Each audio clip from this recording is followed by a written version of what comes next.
बिस्मिल्लाहिर्रहमानिर्रहीम। अस्सलामुअलैकुम my YouTube family. उम्मीद है आप सब ठीक ठाक होंगे, खैरियत से होंगे। आज मैं आपके साथ बहुत ही मज़ेदार आलू गोश्त की रेसिपी शेयर करूंगी। ये बनाना बहुत ही आसान है और ये बहुत मज़ेदार बनती है। ये रेसिपी जब आप बनाएंगे ना तो इसमें बिल्कुल स्मेल नहीं आएगी गोश्त की, और आपके बच्चे और बड़े बड़े मज़े से इसको जो है ना वो खाएंगे। तो चलिए रेसिपी को शुरू करते हैं। सबसे पहले हमने आधा किलो जो है वो मटन ले लिया है। इधर आप बीफ का भी यूज़ कर सकते हैं, चिकन का भी यूज़ कर सकते हैं। आधा किलो ही आलू ले लेने हैं, 2 लार्ज साइज़ के प्याज, 2 लार्ज साइज़ के जो है लहसुन के जो है, और 3 से 4 अदद सब्ज़ मिर्चें ले लेनी है। स्पाइसेस में नमक ले लेंगे 1 टेबल स्पून रेड मिर्चें, हाफ़ टी स्पून हल्दी, 1 टेबल स्पून ज़ीरा, दालचीनी 2 इंच का टुकड़ा तेज़पत्ता, और थोड़ी सी हमने काली मिर्चें ले लेनी है साबुत। आपने जो है अपने टेस्ट के हिसाब से ये सारे स्पाइसेस जो हैं वो ले लेने हैं। इसके साथ साथ हम लोग ले रहे हैं टमाटर, 2 अदद जो है आपने लार्ज साइज़ के टमाटर ले लेने हैं, 2 इंच का टुकड़ा अदरक का ले लेना है, और 1 प्याली जो है वो दही की ले लेनी है। अब इधर आपने क्या करना है, फ्लेम ऑन करनी है। मेरे से ये पार्ट स्किप हो गया था रिकॉर्ड करना, तो मैं आपको ऐसे ही बता देती हूँ। आपने फ्लेम को ऑन करना है। एक बर्तन में आपने मटन ऐड करना है, लहसुन प्याज ऐड करना है, और जो साबुत मसाले और नमक मिर्च हल्दी थी वो ऐड करके 1.5 गिलास पानी ऐड करके मीडियम फ्लेम पर पका लेना। जब ये मटन अच्छे से गल जाए आपने देन थोड़ी देर बाद चेक करना है, लाइक आधा पौना घंटा लगेगा आपको। आपका मटन अच्छे से टेंडर हो जाएगा, पक जाएगा, इसकी बोटी जो है ना वो बड़ी अच्छे से गल जाएगी।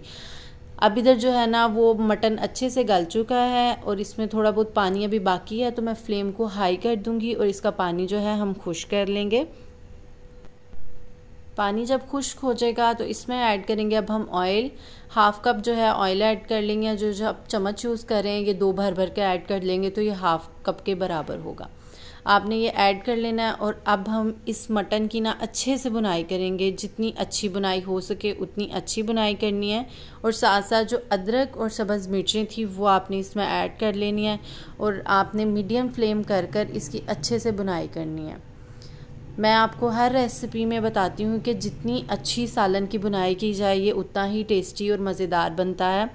अब हम क्या करेंगे, इसमें ऐड कर देंगे टमाटो प्यूरी। आप वैसे भी टमाटर कट कर ऐड कर सकते हैं, लेकिन मैं हमेशा जो टमाटर जब लाती हूँ उनको धोकर फ्रीज़ कर देती हूँ। इससे ये ज़्यादा देर तक स्टोर रहते हैं। फिर जब मुझे ज़रूरत होती है तो मैं इनका छिलका रिमूव कर इसकी प्यूरी बना लेती हूँ। ये बहुत इजी हो जाता है मेरे लिए। मैं जल्दी से जो है ना ये खाना भी रेडी कर लेती हूँ। इस तरह की छोटी छोटी टिप्स जो है ना वो मैं पहले से ही रेडी करके रखती हूँ, और इस तरह फिर मैं जब खाना बनाती हूँ जल्दी से किचन में जाती हूँ और जल्दी से आधे पौने घंटे के अंदर सब कुछ रेडी कर फ्री हो जाती हूँ। जब मटन की आपने अच्छे से बुनाई कर लेनी है, फिर आपने इसमें ऐड करने हैं आलू। आप आलू अपने क्वांटिटी के हिसाब से ऐड कर सकते हैं। इधर मैंने 1/2 kg जो है वो मटन था और 1/2 kg ही मैंने आलू लिए हैं। अब आलूओं के साथ हमने एक दफ़ा इनकी दोबारा से बुनाई करते जाना है। तकरीबन 2 से 3 मिनट आपने इनकी बुनाई करनी है। अच्छा, इस पॉइंट पर जब आपको लगे कि आपका ये जो है सालन है ये नीचे लग रहा है, इसका मसाला नीचे लग रहा है, तो आपने 2 सिप के करीब पानी ऐड करना है और अगेन बुनाई करते जाना है।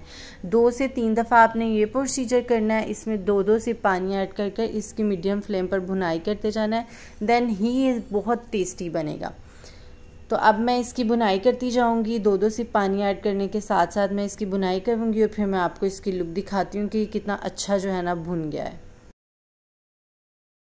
आलू ऐड करने के बाद 3-4 मिनट बुनाई करेंगे आप। उसके बाद आपने इसमें जो है वो दही ऐड कर देना है। दही को पहले अच्छे से फेंट लेना है, फिर आपने इसमें ऐड करना है।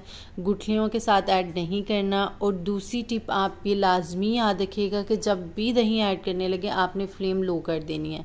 लो फ्लेम कर देन आपने दही ऐड करना है और इसको फिर मिक्स करना है। फिर आपने फ्लेम मीडियम करनी है और अगेन इसकी भुनाई करनी है।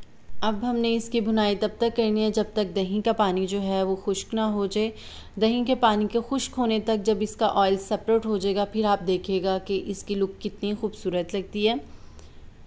तो इधर आप देखें कि कितनी मसालेदार सी मज़ेदार सी इसकी लुक लग रही है। लग रहा है कि ये बहुत अच्छे से जो है ना इसको भुना गया है। तो आपने भी इसी तरह इसकी भुनाई करनी है।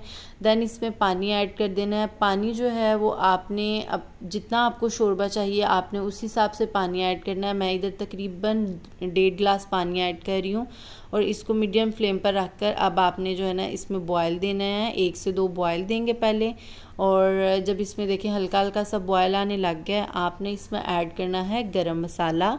1 टेबलस्पून भरकर आपने गरम मसाले का ऐड कर देना है। और धनिया ऐड करें खूबसूरती के लिए। धनिया जो है ना वो हंडिया की खूबसूरती को बढ़ा देता है, हंडिया को 4 चांद लगा देता है धनिया, इसलिए आपने धनिया लाजमी ऐड करना है। और अब ये देखें कितनी खूबसूरत इसकी लुक लग रही है। इसको थोड़ी देर मज़ीद हल्की आंच पे रखते हैं और फिर मैं आपको जो है ना इसकी लुक दिखाती हूँ। डिश आउट करके मैं आपको इसकी फ़ाइनल लुक दिखाती हूँ। अल्हम्दुलिल्लाह बहुत ही मज़ेदार सा आलू गोश्त का सालन हम लोगों ने तैयार कर लिया है, बहुत आसान रेसिपी के साथ। यू कांट बिलीव कि इसमें से ज़रा भी स्मेल नहीं आ रही। आप लोगों ने भी इस रेसिपी को फॉलो करना है और इस तरह से आपने आलू गोश्त का सालन बनाना है। देखिएगा बिल्कुल स्मेल नहीं आएगी मटन की और ये बहुत मज़ेदार बनेगा, आप अपनी उंगलियां चाटते रह जाएंगे। इसलिए इस वीडियो को बिल्कुल स्किप नहीं करना, लास्ट तक देखना है और इस रेसिपी को लाजमी ट्राई करना है और अपनी फैमिली फ्रेंड्स के साथ भी शेयर करना है। अगर आप लोगों को ये वीडियो पसंद आए तो इसको लाइक कर दीजिएगा, मेरे चैनल को सब्सक्राइब करना ना भूलिएगा, बेल आइकन के बटन को भी दबाइएगा ताकि आपको मेरी नई आने वाली वीडियो के नोटिफिकेशन मिलते रहें। मुझे दुआओं में याद रखिएगा। अल्लाह हाफिज़।